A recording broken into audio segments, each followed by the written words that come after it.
अस्सलाम वालेकुम नाज़रीन, मैं हूं मंसूर अली खान और आज हम देखेंगे कि नई बनने वाली कंपनी चलेगी या नहीं। नाज़रीन, 8 फरवरी के मुतनाज़ा इंतखाबात के बाद कोई भी नई कंपनी के क़याम के हक़ में नज़र नहीं आ रहा था। कंपनी के क़याम के लिए जिन पार्टीज़ ने बोली में हिस्सा लिया था, उनको उम्मीद थी कि वो बगैर किसी पार्टनरशिप के कंपनी का क़याम खुद अमल में लाएंगे, ताकि बगैर किसी दखलंदाजी के कंपनी के मामला चलाए जा सकें। जिन पार्टीज़ ने बोली के अमल में हिस्सा लिया, उनमें से तहरीक इंसाफ के कवायद मुकम्मल नहीं थे, लेकिन फिर भी वो इस सारे अमल से पीछे नहीं हटी। बाकी दो पार्टियों यानी मुस्लिम लीग नून और पीपल्स पार्टी को यकीन था कि 8 फरवरी के बाद तहरीक इंसाफ नामी पार्टी का कंपनी बनाने के अमल में ज्यादा किरदार नहीं होगा। लेकिन जब बोली का अमल मुकम्मल हुआ तो दूसरी पार्टीज देखकर हैरान रह गई कि नामुकम्मल कवायद वाली कंपनी की तरफ से सबसे ज्यादा बोली लगाई गई। अब मसला यह था कि उस पार्टी के बोर्ड ऑफ डायरेक्टर्स के पास इतना सरमाया नहीं था कि वो अकेले ही कंपनी खड़ी कर देते। उस कंपनी ने माजी में भी किसी से बात नहीं की थी और इस बार भी वो किसी और के साथ पार्टनरशिप के लिए तैयार नहीं थी। दूसरी पार्टीज ने उनको चैलेंज दिया कि अगर वो अपने सरमाए की बुनियाद पर नई कंपनी खड़ी कर सकते हैं तो 100 बिस्मिल्लाह आएं। लेकिन वही मसले आड़े आ रहे थे कि पहले उन्हें अपने सरमाए को कानूनी साबित करना था और उसको दूसरी पार्टी से बचा कर भी रखना था। नाज़रीन, एक पार्टी के पुराने सरमाएकार को लंदन से लाया गया और तवक्को की गई कि वो ना सिर्फ कंपनी कायम कर पाएगा बल्कि तजुर्बे के बलबूते पर कंपनी चला कर भी दिखाएगा। अखबारात में इश्तिहारात भी छप गए कि जो नई कंपनी बनने जा रही है उसका चीफ एग्जीक्यूटिव लंदन से वापस आने वाला सरमायाकार ही होगा। 8 फरवरी को उस पार्टी के सरबराह की तरफ से ऐलान भी किया गया कि वो कंपनी के क़याम के लिए किसी के साथ पार्टनरशिप नहीं करेगा और वो हर सूरत खुद ही कंपनी चलाएगा। यह ऐलान पूरा ना हो सका। सारा अमल मुकम्मल होने के बाद किसी भी पार्टी के पास इतना सरमाया नहीं था कि वो अपने बलबूते पर कंपनी चला सकती। दोनों पुरानी पार्टीज ने एनओसी के लिए किसी और तरफ देखना शुरू कर दिया। कमेटियां कायम हो गई। एनओसी जारी करने वालों ने वाजे कर दिया कि अगर कंपनी कायम ना हुई तो दोबारा सारा अमल मुकम्मल करना नामुमकिन है। लिहाजा कुछ सरमाया एक पार्टी लगाए और बाकी सरमाया दूसरी पार्टी। लेकिन दोनों पार्टीज डर गई कि कंपनी के लिए सारा अमल दोबारा तो नहीं हो सकता, लेकिन यह तो हो सकता है कि जिस जगह पर कंपनी की इमारत बनती है उस पर कोई और कब्जा ना कर ले। इसी दौरान कमिश्नर रावलपिंडी लियाकत अली चट्ठा ने प्रेस कॉन्फ्रेंस करके दोनों पार्टियों को मजीद डरा दिया। दोनों पार्टीज के दरमियान मुज़ाकरात के 6 दौर हुए और आखिर में कंपनी के क़याम पर इत्तफाक राय हो गया। मुस्लिम लीग नून इस कंपनी में बड़ी शेयर होल्डर है, जबकि पीपल्स पार्टी का शेयर भी कुछ कम नहीं है। कंपनी में सेल्स और मार्केटिंग का काम मुस्लिम लीग नून के पास होगा, जबकि बाकी अहम ओहदे पीपल्स पार्टी के पास होंगे। यही कंपनी पहले भी काम कर चुकी है और 16 माह में काफ़ी सरमाया ज़ाया कर चुकी है। अब खजाना खाली है और इसी वजह से कोई भी नई कंपनी में सरमायाकारी के लिए तैयार नहीं था।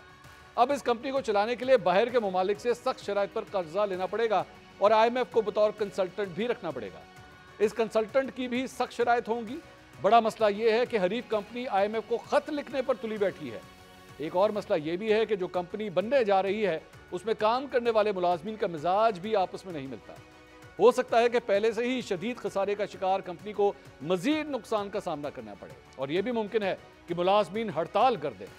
कंपनी के ऊपर जो एक रेगुलेटरी बॉडी पिछले 75 साल से नजर रखे हुए है, वो भी चाहती है कि कंपनी किसी बहरान का शिकार ना हो और वो चलती रहे। गालिबन इसी वजह से कमिश्नर लियाकत अली चट्ठा ने आज अपने इल्जामात से यूटर्न ले लिया। नाज़रीन, इस कंपनी की एक फ्रेंचाइज पंजाब में कायम की गई है। अगरचे 8 फरवरी को यह फ्रेंचाइज अपने कस्टमर्स को सौदा बेचने में ज़्यादा कामयाब नहीं हुई, लेकिन अब फ्रेंचाइज की सरपरस्ती मरियम नवाज के सुपुर्द कर दी गई है। उम्मीद की जा रही है कि वो नई हिकमत अमली बनाकर उन कस्टमर्स को तोड़ेंगी जो दूसरी कंपनी की प्रोडक्ट धड़ाधड़ खरीद रहे हैं। इस कंपनी के जो दोनों बड़े शेयर होल्डर्स सामने आए हैं, ये माजी में एक दूसरे को सरेआम मनाजरे और मवाजने का चैलेंज कर चुके हैं।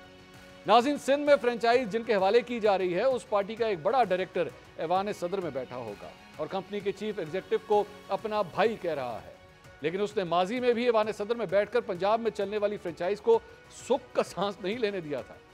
सिंध में एक तीसरा शेयर होल्डर MQM भी है जो मरकज में तो कंपनी के साथ है, लेकिन सूबे की फ्रेंचाइज में दूसरे पार्टनर के साथ चलने पर तैयार नजर नहीं आती। उम्मीद है कि माजी की तरह इस शेयर होल्डर को कुछ दे के साथ रखा जाएगा।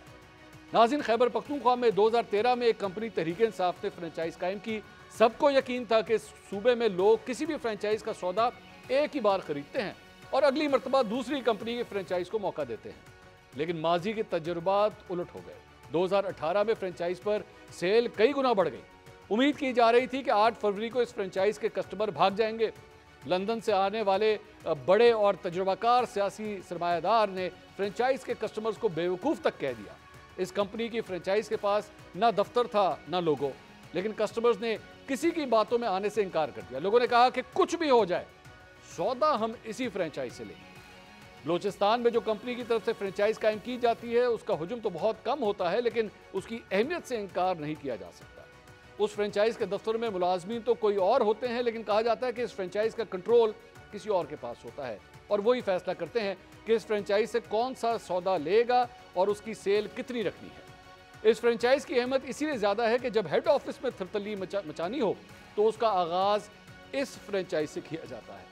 2018 के इंतखाबात से पहले भी इस फ्रेंचाइज के चीफ एग्जीक्यूटिव सनाउल्लाह ज़हरी को घर भेज दिया गया और उसके बाद 2021 में उसी फ्रेंचाइज के सरबराह जाम कमाल को भी नौकरी से जवाब मिल गया। इस फ्रेंचाइज की सबसे बड़ी खूबी यह है कि कोई सेल टारगेट नहीं दिया जाता, लेकिन हेड ऑफिस की नज़रें इस फ्रेंचाइज पर हर वक्त रहती हैं।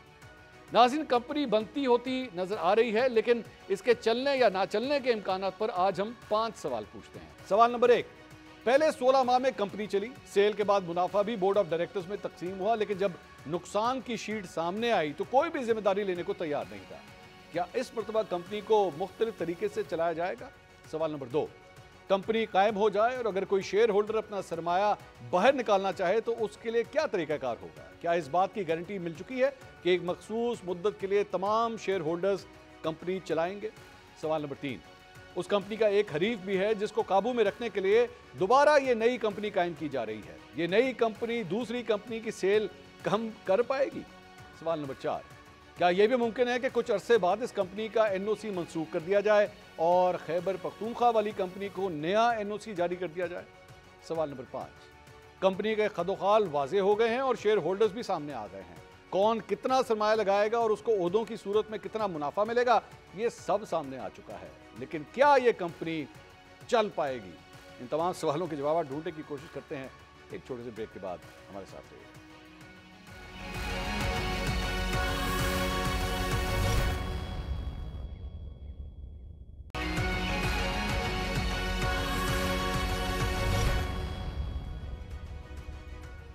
नाज़रीन, welcome back after the break. मौजूदा सियासी सूरत हाल पे बात करेंगे। अपने पैनलिस्ट का इंट्रोडक्शन कराता हूँ। मेरे साथ स्टूडियो के अंदर ही मौजूद हैं आज मुजम्मिल सोहरवर्दी साहब, हमें ज्वाइन कर रहे हैं सीनियर तज्ज़ियाकार शहजाद इकबाल साहब, और हमारे साथ मौजूद हैं सीनियर तज्ज़ियाकार अतर काज़मी साहब भी आज इस प्रोग्राम का हिस्सा। तीनों मेहमानों को बहुत बहुत शुक्रिया। मुजम्मिल साहब, सबसे पहले ज़रा आपसे आगाज़ करना चाहेंगे, ये साबिक कमिश्नर लियाकत अली चट्टा साहब ने जो है पूरा पंडोरा बॉक्स ही उल्टा दिया। उन्होंने कहा कि जनाब मैंने जो कुछ कहा गलत कहा, माफ़ी मांगता हूँ और मैंने गैर जिम्मेदारी का मुजाहरा किया, मैंने जो इल्ज़ामात लगाए वो दुरुस्त नहीं थे। ये क्या हो गया सर? ये नहीं, उन्होंने कहा मुझे, उन्होंने पीटीआई के बंदे का नाम नहीं लिखा कि उसने मुझसे मीटिंग की और उसने मुझे कहा। हाँ। तो ज़्यादा मेरे ख्याल में बात तो वो है कि उन्होंने पीटीआई पर इल्ज़ाम लगाया है जी, और मेरे ख्याल में इसमें उस बंदे का नाम होना चाहिए था जिसने उनसे मीटिंग की और हाई अप से उनकी बात कराई। तो वो अब इन्वेस्टिगेशन में सामने आना चाहिए। मेरे ख्याल में क्रिमिनल प्रोसीडिंग शुरू होनी चाहिए उनके खिलाफ इसके बाद। अच्छा। यहाँ से माफ़ी नहीं मिलनी चाहिए। लेकिन यहाँ पे कोई सवाल नहीं करेगा कि ये एकदम चंद दिनों के अंदर ही किस तरह पलटा मार गए कमिश्नर साहब? देखिए, उनके ना पहले बयान के पीछे कोई सबूत थे, ना दूसरे बयान के पीछे कोई सबूत है। ठीक है, मतलब पहला बयान भी हवा में था, उसके साथ उन्होंने कोई कोलैबोरेटिंग एविडेंस तो नहीं दिया था, बस कहा था धांधली हो गई। ठीक। और आज इन्होंने कह दिया कि साजिश के तहत मैंने ये सारा कुछ किया था। इसके पीछे भी सबूत नहीं है, उसके पीछे भी सबूत नहीं है। जितनी उस पर यकीन करने की जरूरत थी उतना ही इस पर यकीन करने की जरूरत है। अच्छा। जितना कामिल यकीन आपको उस बयान पर था उतना ही कामिल यकीन आपको इस बयान पर भी होना चाहिए। ओके, ठीक है ना, क्योंकि दोनों के पीछे सबूत नहीं था। बाकी तो तफ्तीश और तहकीक का मामला है, वो सामने आ जाएगा। शहजाद इकबाल साहब, ये आरओस के बयानात भी आ चुके हैं, डीआरओस के भी आ चुके हैं, अब चट्टा साहब जो हैं वो खुद भी इस मामले पे एक यू टर्न ले चुके हैं, तमाम तर इल्जामात से उन्होंने वापसी इख्तियार कर ली। Is the matter close now, या आपके ख्याल में ये मामला अभी चलेगा, लोग यकीन नहीं करेंगे? जी मंसूर, बहुत शुक्रिया। मंसूर, उस दिन भी जब ये बयान आया था एक बहुत बड़ा एडमिशन लग रहा था, क्योंकि उन्होंने सिर्फ इल्जामात नहीं लगाए थे माफ कीजिएगा, बल्कि अपने ऊपर जिम्मेदारी भी ली थी कि मैंने ये सारे अहकाम दिए थे रिगिंग के हवाले से। उस वक्त भी यही पोजीशन थी मेरी कि इसकी मुकम्मल तहकीकात होनी चाहिए, हर बात को ब्लाइंडली ट्रस्ट नहीं किया जा सकता, लेकिन हर बात को रद्द भी नहीं किया जा सकता, तो इसकी तहकीकात होनी चाहिए। आज उन्होंने यकसर अपने बयान पे यू टर्न ले लिया है और अब वो कह रहे हैं कि ये कोऑर्डिनेटेड एफर्ट थी पीटीआई के साथ, और बिल्कुल कोऑर्डिनेशन इस तरीके से हुई थी कि जिस दिन उन्होंने अपना एहतजाज करना था रिगिंग के हवाले से, उससे पहले मैंने आके प्रेस कॉन्फ्रेंस करनी थी। तो अब इस यू टर्न के बाद भी मेरे ख्याल से तहकीकात होनी चाहिए, और बिल्कुल ठीक कह रहे हैं मुज़म्मिल साहब, क्रिमिनल प्रोसीडिंग्स होनी चाहिए, क्योंकि कोई छोटे ओहदे पे ये फाइज नहीं थे, एक बड़ी रिस्पॉन्सिबल पोजीशन पे थे। इस तरीके से उनको जाने नहीं दिया जा सकता कि पहले आप इल्जाम लगाएं और फिर आप उससे यू टर्न लेके इल्जाम लगाएं कि मुझसे ये करवाया गया था। तो मेरी राय में तो अगर इसके बाद उनके खिलाफ कोई तहकीकात, कोई कार्रवाई नहीं होती, तो इसका मतलब ये होगा कि अब जो यू टर्न लिया है वो काबिल कबूल है, और अगर तहकीकात होती हैं तो मेरे ख्याल से ज्यादा मुनासिब होगा, ताकि इस पूरी चीज को जो है मंतकी अंजाम तक पहुंचाया जा सके। अतर काज़मी साहब, यहाँ पे पाकिस्तान तहरीक इंसाफ एक पूरा धांधली का नैरेटिव जो है वो लेके चल रही है, बल्कि आज तो ये भी कहा गया कि जनाब IMF को हम खत लिखेंगे कि पहले जो है वो इलेक्शंस का पूरी तरह जो है ऑडिट किया जाए, उसके बाद किस्तें शिस्तें देने के हवाले से या पाकिस्तान के लिए क्या पैकेज आपने अप्रूव करना है, ये बातें बाद में होंगी। तो चट्टा साहब के इस बयान के बाद जो धांधली का एक पूरा नैरेटिव है PTI का, कितना बड़ा धचका लगा है उससे? देखिए, टू बी ऑनेस्ट, चट्टा साहब का बयान तो बहुत बाद में आया था। जो धांधली के हवाले से चीज़ें हैं वो तो पहले भी इंटरनेशनल मीडिया भी कर रहा था। असल इशू तो ये है फॉर्म 45 वाला, जहाँ पे वोट पड़े हैं, वो सारी चीज़ें। अब चट्टा साहब ने भी अगर ये बयान दे दिया है तो अब चाहिए इलेक्शन कमीशन को कि फॉर्म 45 अपनी वेबसाइट के ऊपर तमाम सीटों के जो मुतनाज़े हैं वो अपलोड कर दिए जाएँ, जो कॉपी उनके पास है।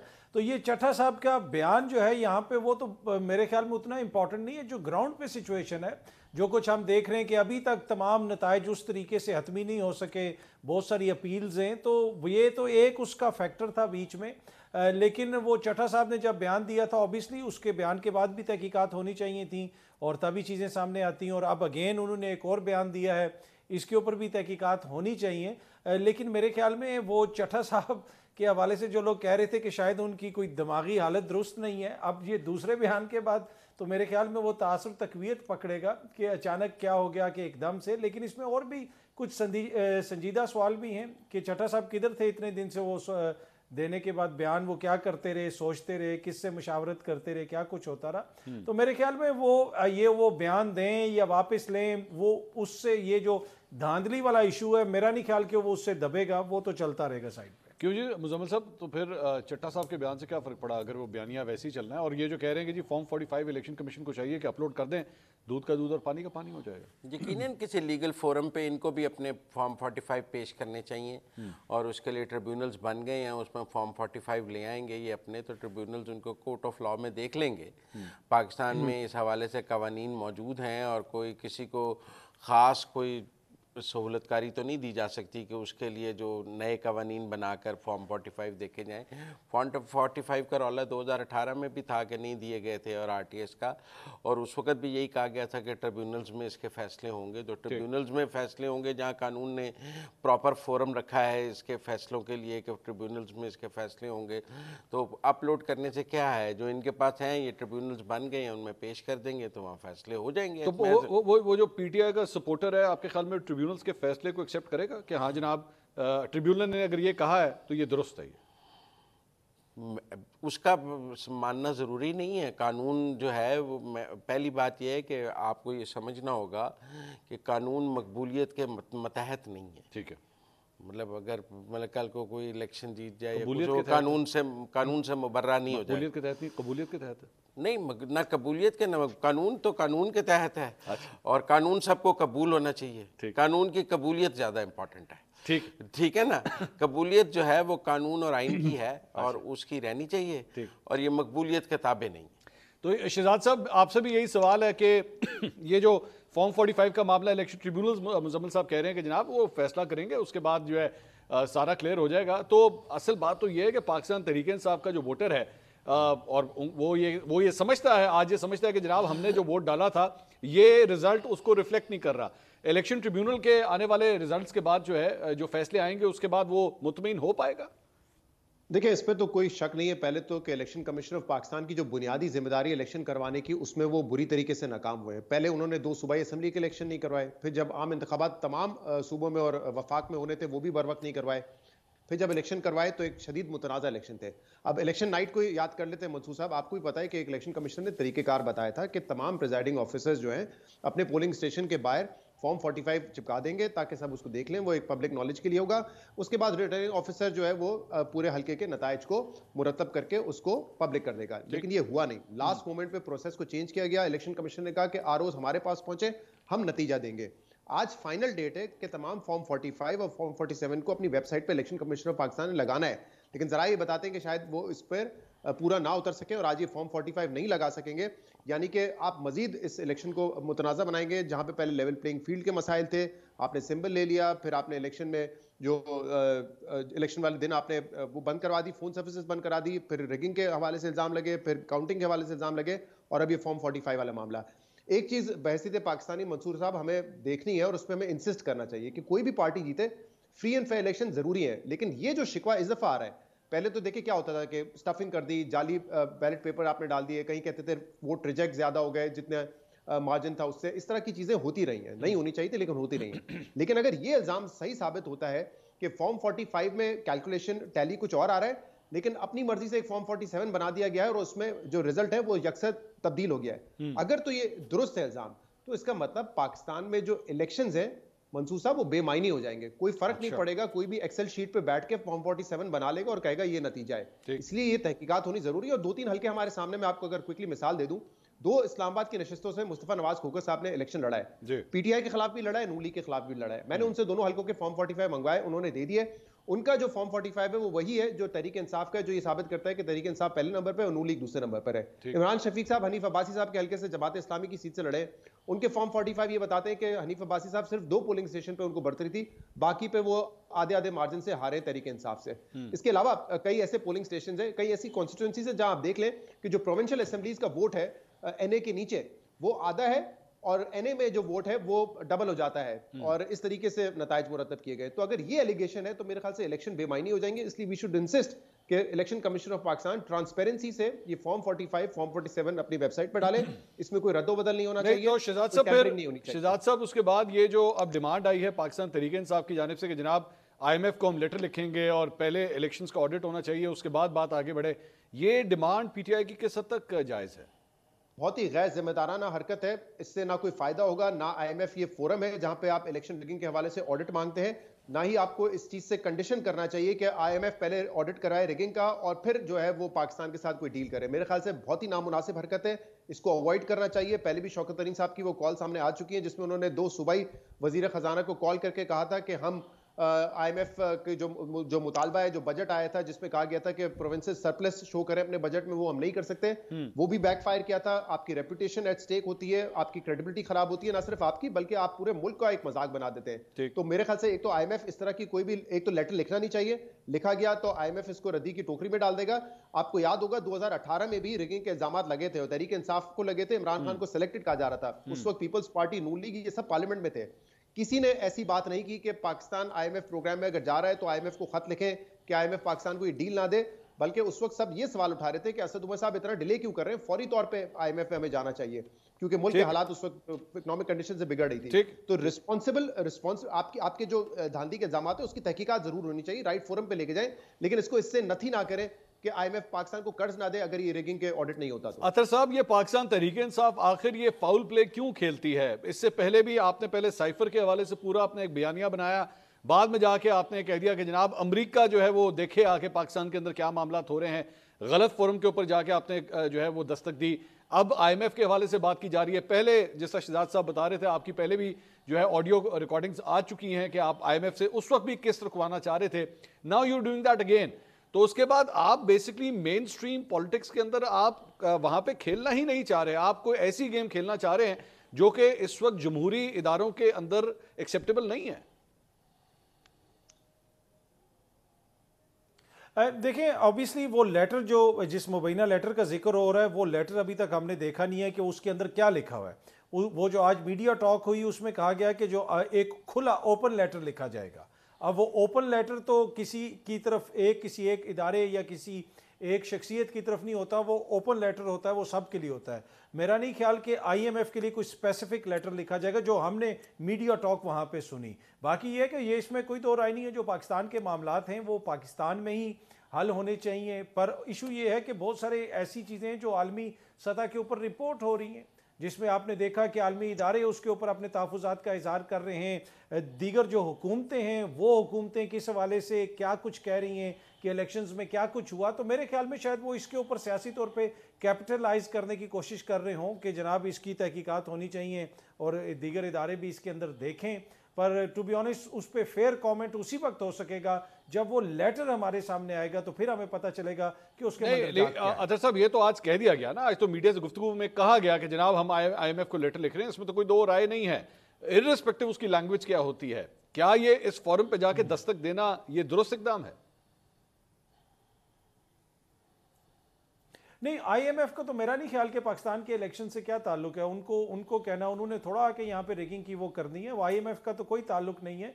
आप दीगर कोई जो NGOs हैं, ऐसे जो इदारे हैं जो इलेक्शंस के हवाले से कोई नज़र रखते हैं, उनसे कहना तो चले एक अलग बहस है। IMF का मुझे नहीं समझ आता कि इससे क्या ताल्लुक है। पर अगेन मैं कहूँगा कि वो उसी मीडिया टॉक के अंदर कहा गया कि खुला खत, ओपन लेटर, तो ओपन लेटर किसी भी एक शख्सियत या इदारे की जानिब नहीं होता, वो बहुत सारी चीजों की तरफ हो सकता है। तो अगेन मैं कहूंगा open letter actually open letter होता तो मतलब इदारे की तरफ ही होता है, लेकिन आप उसको पब्लिक कर देते हैं और वो बेसिकली पब्लिक डोमेन में आ जाता है। That is the only difference. वो एड्रेस तो होता है, किसी ना किसी को वो एड्रेस होता है, मतलब कि वो उनको भेजा नहीं जाता, उनको भेजा नहीं जाता। सम टाइम वो ये ना कि ओपन लेटर है कि हम आलमी इदारों को कहेंगे। उसमें जो मैं इसलिए ये अर्ज कर रहा हूँ कि जो लैंग्वेज अली जफ़र साहब ने उधर कही उसमें जिक्र किया गया हम आलमी इदारों को, तो अब इदारों का जहाँ पे जिक्र है या आलमी लोगों का जिक्र है, दीगर लोगों का जिक्र है, तो वो फिर प्लूरल में था, एक से ज़्यादा था। तो अगेन मैं कहूँगा, पर वो उस बात से प्रिंसिपली मैं एग्री करता हूं कि ये पाकिस्तान का मामला है, इस पे जो भी तहकीकात होनी चाहिए वो पाकिस्तान में होनी चाहिए। और दूसरा, अमेरिका ने भी बयान दिया गुज़िश्ता रोज़ कि पाकिस्तान के जो हुकूमत बनाना है वो उनका अंदरूनी मामला है, हम उसमें मुदाखलत नहीं करते। तो ये भी काफ़ी तसल्ली बख्श चीज़ है कि आपको पता है अमेरिका तो यहाँ पे मुदाखलत नहीं करता, तो हमें क्या ज़रूरत है कि हम आगे पीछे इस तरह की बात करें। बिल्कुल ठीक है। मुज़म्मिल साहब, अब जरा थोड़ा टॉपिक चेंज करते हैं। मैं इस पर बात करना चाहता हूँ, प्लीज़ गो अहेड, बोलिए। देखें, पाकिस्तान में एस्टेब्लिशमेंट के साथ तमाम सियासी जमातों की किसी न किसी वक्त पे लड़ाई और महाजराई रही है। ठीक है, सबको ही निकाला गया है, सबको वापस लाया गया है। ये एक म्यूज़िकल चेयर है, मतलब पीपल्स पार्टी के साथ भी हुआ है, मुस्लिम लीग नून के साथ भी हुआ है, इमरान खान के साथ भी हुआ है, PTI के साथ भी हुआ है, नवाज़ शरीफ को भी निकाला गया है, बेनज़ीर को भी निकाला गया था। किसी ने इस तरह इंटरनेशनल फोरम्स पे जाके पाकिस्तान के ख़िलाफ़ बात नहीं की थी। कोई ऐसे खतूत का माजी में कोई रिकॉर्ड नहीं मिलता है कि क्या इसे पाकिस्तान के खिलाफ कंसिडर किया, पाकिस्तान के खिलाफ बात नहीं की या पाकिस्तान की हुकूमत के खिलाफ बात नहीं? जब आप कहेंगे कि कर्ज ना दिया जाए तो वो हुकूमत को तो नहीं मिल रहा होता। ठीक है, वो तो आप पाकिस्तान पे इकोनॉमिक सैंक्शंस की बात कर रहे हैं। ठीक है, मैं इस खत को ऐसे देख रहा हूँ कि आप कह रहे हैं कि मालियाती इदारों को पाकिस्तान पर मालियाती सैंक्शंस लगा दी जाएँ क्योंकि यहाँ पे हालात ठीक नहीं है। ठीक है, तो मेरा ये, मैं इसको इस नज़र से देख रहा हूँ। मैं इसको खत के, आप ये कह रहे हैं कि आप हमें पैकेज ना दें, कर्ज ना दें, फिर आप उसके बाद यूरोपियन यूनियन के पास चले जाएंगे कि GSP+ कैंसिल कर दें, यहाँ पे जमहूरियत ठीक नहीं है, फिर आप अमेरिका के पास चले जाएंगे कि आप सबसे बड़े ट्रेड पार्टनर हैं, आप ट्रेड सैंक्शंस लगा दें। जो एक मेरा मतलब है कि मुबैना तौर पे एक PTI के लीडर ने US एम्बेसडर से मिलकर ये बात की भी, जिनकी आजकल जेल से वीडियोस भी आ रही हैं हथकड़ियों में। तो मैं समझता हूँ कि अभी भी PTI लीडर हैं, वो अभी भी PTI लीडर हैं, दोबारा एंटर हो रहे थे। अच्छा। मैं ये समझता हूँ कि ये जो रवैया है, मतलब ये ठीक नहीं है। आपके साथ ज्यादती हुई है, आपको इक़्तिदार से निकाला गया है, आपके साथ मैंडेट कुछ हुआ है। दैट डजेंट मीन कि आप पाकिस्तान पर हमला करना शुरू कर दें। दैट डजेंट मीन कि आप मतलब सूबाई हुकूमतें सबकी रही हैं जबकि मरकज़ से उन्हें निकाला गया है। किसी सूबाई हुकूमत ने वफाक को डिसोबे तो नहीं किया उसके मुकाबले में। ठीक। तो हमने तो यहाँ पहले देखा कि परवेज़ खटक साहब एज चीफ मिनिस्टर लश्कर लेके भी इस्लामाबाद की तरफ रवाना हो गए थे। जब अटक के पुल पे रोका गया तो फिर उन्होंने कहा मैं पंजाब के IG पे पर्चा कर दूंगा। अब भी ऐसे खदशात मौजूद हैं कि आप वफाक को ख़तरे का निशाना बनाएंगे, आप पाकिस्तान को ख़तरे का निशाना बनाएंगे और आप सिस्टम को ब्रेक करने की कोशिश करें। शेर अफजल मरवत साहब ने एक्चुअली आज मीडिया से गुफ्तगू करते हुए कुछ ऐसी बात उन्होंने की कि मैं शहबाज शरीफ साहब को एक मैसेज पहुंचा देना चाहता हूं कि हम लोग जब असेंबलियों के अंदर आएंगे तो ये मत समझिएगा कि हम अमूर हुकूमत जो है वो चलने देंगे, आपको लग पता जाएगा कि हम असेंबली के अंदर क्या क्या कुछ करते हैं। तो वो KP की पुलिस साथ लाएंगे ना, मतलब ये जैसे पहले आज़ाद गिलगित की पुलिस यहाँ पे हमें जमान पार्क में नज़र नहीं आती थी, और पहले गिलगित की पुलिस हमें इस्लामाबाद में भी चलती नज़र आती थी। तो अब केपी से पुलिस के जत्थे और एलिट लेके साथ आएंगे और वो कोशिश करेंगे कि उसकी और इस्लामाबाद पुलिस की लड़ाई करा ली जाए, उसकी और पंजाब पुलिस की लड़ाई करा ली जाए। तो this is on the cards, सब इसको देख रहे हैं और ये नज़र आ रहा है सामने। इसके नतीजे में वफाक कहाँ खड़ा होगा, सूबों के दरमियान ताल्लुकात कहाँ खड़े होंगे, ये एक सवाल होगा। मेरा वैसे शहजाद साहब सवाल कुछ इसी कॉन्टेक्स्ट में था कि ये कंपनी चलेगी किस तरह, क्योंकि ये तो मुजम्मिल साहब जो है वो बड़ी एक ब्लीक किस्म की सूरत हाल हमें बता रहे हैं। अल्लाह करे गलत साबित हो, ये जो कुछ कह रहे हैं ऐसा ना हो, लेकिन आपके भी क्या खदशात हैं, या आपके ख्याल में किसी किस्म के कोई प्रोटेस्ट वगैरह अब नहीं होंगे, थिंग्स विल रन स्मूथली? देखिए, प्रोटेस्ट तो कोई गैर आईनी या गैर कानूनी चीज़ नहीं है। अगर वो एक दायरे में रह के प्रोटेस्ट करते हैं, एहतजाज करते हैं, अगर वो समझते हैं उनके खिलाफ रिगिंग हुई है, उस पर आवाज़ उठाएं। इस पर कोई आपको रुकावट कोई नहीं रोकता। लेकिन एक सूबे का वफाक पे चढ़ाई करना या फिर प्रोटेस्ट के जरिए ये डिमांड करना कि हम धरना जब तक खत्म नहीं करेंगे जब तक वजीर आजम का इस्तीफा ना आए, मेरे ख्याल से ये हम देख चुके हैं। जब 2014 का धरना हुआ था, इस्तीफे ऐसे नहीं आते। 2019 में फजल रहमान साहब का धरना हुआ, इस्तीफे ऐसे नहीं आते, ना ही आने चाहिए। तो कम से कम इस सियासत से तो मैं बालातर जाना पड़ेगा, और आप प्रोटेस्ट करें वो आपका राइट है। लेकिन जहां तक ये खर्चा है कि क्या अगर अली अमीन गंडापुर साहब को लगा दिया तो वही चढ़ाई करेंगे, होना बिल्कुल नहीं चाहिए। इस तरह के कंसर्न्स आपको पता है कि यहाँ भी ताकतवर हलकों में देखे जा रहे हैं कि ये जो अपॉइंटमेंट है ये एक मैसेज है, और तहरीक इंसाफ मेरे ख्याल से इसको छुपा भी नहीं रही। वो तो कह रही है कि हमें वोट ही इसी बात पे पड़ा है कि हमारी एक महाजर आई थी, लोगों में गुस्सा था, हमारे लोगों को ह्यूमिलिएट किया गया है, उनके खिलाफ जो है कार्रवाइयाँ की गई हैं, और इसका गुस्सा जो है अवाम ने वोट की सूरत में निकाला है। लेकिन मैं होप करता हूँ, उम्मीद करता हूँ कि देखें, सेंस शुड प्रिवेल। ये इलेक्शन में तो आपने देखा, हाँ महंगाई एक फैक्टर जरूर था, बट बाय एंड लार्ज ये किसी पॉलिसी इशू पे या किसी सोशल इशू पे या किसी इकोनॉमिक इशू पे इलेक्शन नहीं लड़ा गया है। ये नैरेटिव की वॉर थी, और ऑब्वियसली जिस बात का मैंने जिक्र किया कि एक पार्टी को अगर दीवार से लगाया जा रहा था तो उनके लोगों ने रिस्पॉन्ड किया। इस सियासत से बढ़ के ही अगर हम सियासत करेंगे, इश्यूज पे वोट मांगेंगे और सियासत होगी, तो ही मेरे ख्याल से मुल्क की बेहतरी होगी, अदरवाइज तो वी विल स्टैंड नोवेयर। पर शहजाद इकबाल साहब, जो ये ऐलान किया गया है कि जी हम पेशावर में एक वॉल ऑफ शेम बनाएंगे और उसके ऊपर तमाम सरकारी अफसरों की तस्वीरें लगाएंगे, तो आपका ख्याल है ये ठीक होगा? देखिए, मेरे ख्याल से कोई भी ऐसी चीज मुजम्मिल साहब जो कि नफरत को, मैंने सुना कि उन्होंने सहाफियों का भी कहा है पर नहीं करना चाहिए। जरूर मेरी भी लगा लें, मुझे इतराज नहीं है अतर काज़मी साहब, मेरी जरूर लगा लें, लेकिन मेरा मतलब है अफसरों की लगाने पर जरूर मुझे इतराज है। मेरी तो आप उन्हें दे दीजिएगा लगाने के लिए। नहीं, आपका नहीं, खुदा ना खास्ता मैं ऐसी अतर भाई बता दें, वैसी वो जो आपकी खबर थी, हमारे भी जराए कुछ बता रहे थे। अच्छा, पहले शहजाद साहब की बात सुन ले, फिर इस टॉपिक पे आते हैं। जी, मैं तो सिर्फ ये कह रहा था, कोई भी ऐसी चीज जो कि हेटरेट को प्रमोट करे वो नहीं होनी चाहिए। ये जो इस वक्त अगर आप कहेंगे कि हम जो है इन लोगों को तस्वीर लगा के इनको शेम करेंगे, कल को आपकी फिर बारी आएगी। मेरे ख्याल से ये जो साइकिल है ये उसी वक्त रुकेगा। मुझे तो अली मोहम्मद खान साहब का जो ट्वीट था, बयान उनका जब आया, जब उन्होंने इमरान खान से मुलाकात की कि हम फतह मक्का के मॉडल पे चलेंगे, यानी कि किसी के साथ विक्टिमाइजेशन नहीं करेंगे, बदले नहीं लेंगे, मेरे ख्याल से तो अली मोहम्मद खान साहब ने अगर दुरुस्त तरीके से उसका हम तक पहुंचाई है वो खबर, तो वो तो बड़ी पॉजिटिव नहीं। लेकिन शहजाद साहब माजरत के साथ अली मोहम्मद खान साहब भाइयों की तरह है, बड़ी रिस्पेक्ट है उनके लिए, लेकिन आजकल मेरे ख्याल में पार्टी में चलती नहीं है उनकी इतनी। नहीं, मैं तो ये कह रहा हूं कि उन्होंने इमरान खान से मुलाकात की थी अडियाला जेल में, और ये कहा था कि इमरान खान कह रहे हैं कि मैं इस तर्ज पे हुकूमत करना चाहता हूं कि हम विक्टिमाइजेशन नहीं करेंगे, हम फतह मक्का की तरह माफी पे यकीन रखते हैं।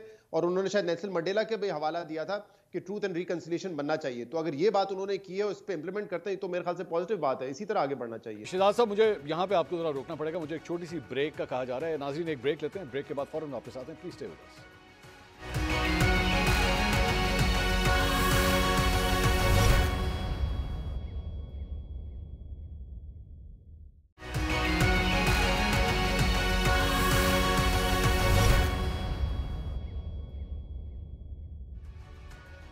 Welcome back after the break. Athar Kazmi साहब भी हमारे साथ मौजूद हैं। अतर साहब, आपसे सवाल करना चाहूँगा, चूँकि आपने वो सहाफ़ियों वाली बात की, हम पिछले 24 घंटे में देख चुके हैं कि 2 सहाफ़ियों को जो है वो FIA के नोटिस भी सर्व हुए हैं और उनको भी बुला लिया गया है। अब ये जो वॉल ऑफ शेम वाली बातें हैं, इस तरह तो फिर वॉल ऑफ शेम जो है तमाम सूबाई दारुल हुकूमतों में बन सकती हैं, लाहौर में भी बन सकती है, कराची में भी बन सकती है। देखिए, हमें इससे आगे निकलना पड़ेगा। टू बी ऑनेस्ट, सबको मेच्योरिटी का मुजाहरा करना पड़ेगा। अगर इसी चीज़ के अंदर हम फंसे रहे तो कतन ये पाकिस्तान के लिए मुनासिब नहीं है। यहाँ पे जो सूबाइयत की बात हुई कि एक सूबा दूसरे के खिलाफ ये करेगा, यहाँ से पुलिस वहाँ जाएगी। अभी तो हमने ये देखा है ना कि पेशावर हाई कोर्ट ने बेल दी है मियाँ असलम को, और पंजाब की पुलिस उनको गिरफ्तार करने वहां पहुंच गई है। केपी से तो कोई पुलिस नहीं आई है। तो मसला ये है ना कि कहां से मसला शुरू हो रहा है, कौन कर रहा है। तो इन सारी चीजों को हमें सामने रखना पड़ेगा। और जो फतेह मक्का वाली बात की है, जो मिसाल दी है शहजाद साहब ने, एग्जैक्टली यही उनके 2-3 और लीडरान ने भी कहा है कि हमें अब आगे बढ़ने की जरूरत है। अभी इस वक्त जिनको जो मैंडेट मिला है उस मैंडेट को तस्लीम किया जाए और उस मैंडेट के मुताबिक हर कोई अपनी हुकूमत चलाए, तो फिर कोई मसाइल नहीं होंगे। अगर हम इन्हीं चीज़ों में फंस गए कि हमने अफसरान की तस्वीरें लगानी, नहीं, अगर किसी अफसर ने आइन और कानून तोड़ा है तो उसके लिए अदालतें मौजूद हैं। आप देख लेना कि डीसी इस्लामाबाद के साथ क्या हो रहा है। ये अतर साहब ये एक्चुअली अदालत उनसे पूछ रही है। अतर साहब ये तो एक्चुअली पता नहीं ये वॉल ऑफ शेम या इस तरह तस्वीरें लगती हैं कि नहीं लगती, लेकिन पाकिस्तान तहरीक इंसाफ ने सोशल मीडिया पे अलबत्ता उन अफसरान की तस्वीरें लगाना शुरू कर दी हैं और उसके ऊपर टैगलाइंस भी डाली हुई है कि जनाब ये जो है वो आपके वोट पे डाका मारने वाले लोग हैं, सरकारी अफसरान, जिसमें खवातीन भी शामिल हैं, उनकी तस्वीरें इस तरह पोस्ट करना, और वो ऑलरेडी शुरू कर चुके हैं। ये कैंपेन स्टार्ट हो चुकी है। मेरे ख्याल में अगर किसी अफसर से उनको गिला शिकवा है तो उनको चाहिए कि वो अदालत में लेके जाएं, उनके खिलाफ जो भी महकमाना कार्रवाई है वो कर सकते हैं। बाकी सोशल मीडिया आपको पता है, एक्स तो कभी चलता है कभी नहीं चलता, 4-5 दिन से वो बंद है। और फिर दूसरी तरफ हमारी जो हुकूमती शख्सियात हैं वो उसके ऊपर ट्वीट्स भी कर रही हैं। आज सिंध हाई कोर्ट के अंदर जो मोजिज़ चीफ जस्टिस साहब ने और जस्टिस मुबीन लाखों साहब ने जो कमेंट्स दिए वो भी हमारे सामने, जो रिमार्क्स उन्होंने दिए कि जनाब ये क्या हो रहा है। अदालत ने तो फैसला दिया था कि एक्स को खोलें, आप ट्विटर को खोलें। तो ये वो सारी चीज़ें हैं कि देखें इस वक्त हम एक ऐसे, वो जिसे कहते हैं ना परफेक्ट स्टॉर्म, उसके अंदर हम फंसे हुए हैं। यहाँ से हमने स्टीयर आउट करना है, अपनी चीज़ों को बाहर निकालना है। अगर उसी के अंदर हम मज़ीद इस तरह वो एक तरह से इश्तियाल फैलाते रहेंगे या उसके अंदर ज़्यादा कोई हम हलचल करेंगे तो मेरे ख्याल में कतन ये मुल्क के लिए दुरुस्त नहीं। मुज़म्मिल साहब, किस तरह निकला जा सकता है सारी चीज़ के अंदर? यहाँ पे 2 सहाफ़ियों को FIA के नोटिस आ गए हैं, उनसे कहा जी आ जाएँ आप, चीफ जस्टिस के खिलाफ जो तज़ीक अमेज़ एक पूरी कैंपेन चली, आपके ऊपर इल्ज़ाम है, इसके आगे जवाबात दें। तो ये जिस एक प्रॉब्लम का जिक्र अतर साहब कर रहे हैं, इसमें से किस तरह निकला जाएगा? ट्विटर जो है वो, या एक्स जो है वो, आज मेरे ख्याल में 4था दिन हो चुका है कि बंद है। यकीनन, और सब VPN से चला भी रहे हैं जी। मतलब इस बंदिश का कोई फायदा तो है नहीं। अब तो छोटे बच्चों ने भी VPN, शहजाद साहब कह रहे हैं VPN भी बंद होना शुरू हो गया है। अच्छा, नहीं, मेरा VPN चल रहा है। चल रहा है। लेकिन मैं एक और बात करना चाहता हूँ यहाँ पे। देखें, सवाल ये है कि वो कहते हैं मौज है दरिया में, बैरून दरिया कुछ नहीं। अच्छा, सियासी जमात भी जब तक निज़ाम का हिस्सा रहती है वो सियासी जमात रहती है। मैंने ये बात आपके प्रोग्राम में बहुत दफ़ा कही है कि अस्करी और सियासी जमात में एक थोड़ा सा ही फ़र्क है। इसी तरह सिस्टम में रहना और सिस्टम से बाहर निकलने में भी थोड़ा सा ही फ़र्क है। अच्छा। आप मुझे ये खदशात जो जिस तरह अफसरों की तस्वीर लगाई जा रही हैं, हमने 2000 अभी जो आपने चीफ जस्टिस वाली बात की, ये मजहबी मुनाफरत पे किसी को टारगेट करना, हमने देखा एहसन इकबाल साहब वजीर दाखिला थे, उन्हें गोली लग गई थी इसी के ऊपर। जाहिद अहमद साहब के घर पे हमला हो गया था 2018 के इलेक्शन में, इस चीज़ को परवान चढ़ाया गया था और फिर हमने देखा था यहाँ क्या हुआ था। आप दोबारा वो खेल खेलना चाह रही हैं। मतलब इर्रेस्पेक्टिव कोई जर्नलिस्ट है, कोई नॉन जर्नलिस्ट है, कोई पार्टी का वर्कर है, कोई कुछ है, रिलीजन कार्ड को यूज़ करना किसी के ख़िलाफ़ भी, मैं आपके नज़रियात से शायद मुत्तफ़िक नहीं हूँ, पर उसके नतीजे में मैं आपको ऊपर मजहबी कार्ड यूज़ करना शुरू कर दूँ और मज़हब का दिफा लेकर कोशिश करूँ कि मैं अपनी दुश्मनी निकाल लूँ, तो ये एक एतराज़ वैसे एक और भी आता है, मैं बाकी 2 लोगों से भी कमेंट लेना चाहूँगा। वो ये है कि सहाफ़ी बरादरी को सहाफ़ियों के हवाले से किस हद तक जाना चाहिए उनको डिफेंड करने, क्योंकि हमारी बिरादरी पे ये भी एतराज़ होता है कि जनाब जहां आप सहाफ़ियों के ऊपर कोई उंगली उठती है, आप लोग 1 मिनट में आज़ादी इज़हार राय का झंडा लेके जो है वो पहुंच जाते हैं। ये किस तरह फैसला होगा? मैं समझता हूँ अगर जो कैंपेन हमने चीफ जस्टिस के खिलाफ देखी है, इर्रेस्पेक्टिव वो चीफ जस्टिस, क्या वो ठीक है? किसी सूरत भी नहीं। हैं। किसी सूरत किसी के खिलाफ भी मजहब कार्ड का इस्तेमाल आपको पता ही ये कितना खतरनाक मामला है। लोग सलमान तासीर साहब के साथ क्या हुआ, एहसन इकबाल साहब के साथ क्या हुआ, जाहिद आमिद साहब को एक इलेक्शन मिस करना पड़ा, अनुषा के साथ क्या हुआ। इस मुल्क में आप समझें, और आप ऐसे जज्बात को लोगों के भड़काते हैं। आपने अली मोहम्मद खान साहब का नाम लिया, आज उनका ट्वीट तो देखें।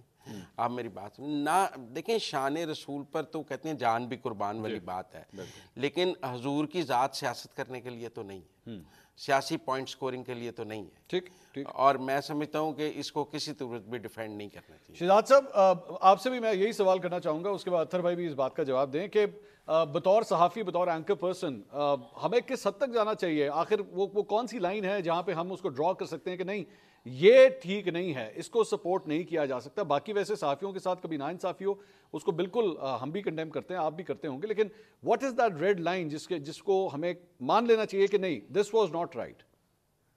सर, रेड लाइन तो सब्जेक्टिव हो जाएगी, लेकिन एक चीज तो मैं वाज़े तौर पे कह सकता हूं जिसको हमें नहीं सपोर्ट करना चाहिए, वो है हेट स्पीच। अगर कोई सहाफी कोई रेड लाइन क्रॉस कर रहा है हेट स्पीच की, जिससे नफरत फैला के वो किसी की जिंदगी खतरे में डाल रहा है, उस बात को तो कतई तौर पे डिफेंड नहीं किया जा सकता, उसकी तो हमें मजम्मत करनी चाहिए। हम भी कल से देख रहे हैं कि एक फैसला सुप्रीम कोर्ट का, उसको गलत एंगल देके, उसकी गलत तशरीह करके उसको प्रोपेगेट किया जा रहा है, उस पर प्रोपेगेंडा किया जा रहा है, और कुछ साफी हैं उसको इस्तेमाल कर रहे हैं।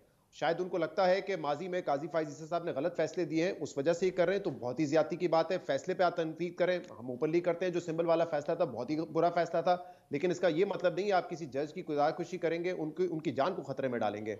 मैं ये भी देख रहा हूं कि बहुत सारे पाकिस्तान तहरीक इंसाफ के रहनुमा हैं, वो पता नहीं क्यों अपने ईमान की दहाइयां देना शुरू कर दिए। उन्होंने, उनसे तो किसी ने नहीं पूछा, किसी ने उनके ईमान को चैलेंज नहीं किया, वो क्यों आके उस पर ट्वीट कर रहे हैं? तो इससे तो वाज़े लगता है कि खाली एक प्रोपेगेंडा के तौर पे ये किया जा रहा है, जो कि बहुत ही डेंजरस है। तो इसको तो कतई हमें नहीं करना चाहिए। दूसरा, आपने बड़ा इंपॉर्टेंट सवाल किया, हम आगे किस तरीके से बढ़े।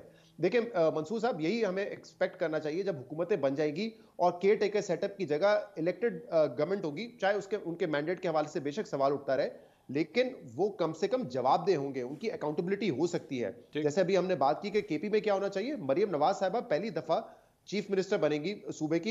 एक तो अच्छी बात है कि खातून पाकिस्तान में कभी तक चीफ मिनिस्टर नहीं रही, तो वो सौदे पर आ रही हैं, लेकिन देखना पड़ेगा कि वो भी अपनी सियासत को, अपनी गवर्नेंस को कैसे आगे लेके जाती हैं। क्या इंतकामी सियासत करती हैं, पंजाब पुलिस जो पिछले 1-1.5 साल में करती आई है वही करेगी, या उनको कंट्रोल किया जाएगा? ये उनका एक बहुत बड़ा टेस्ट होगा।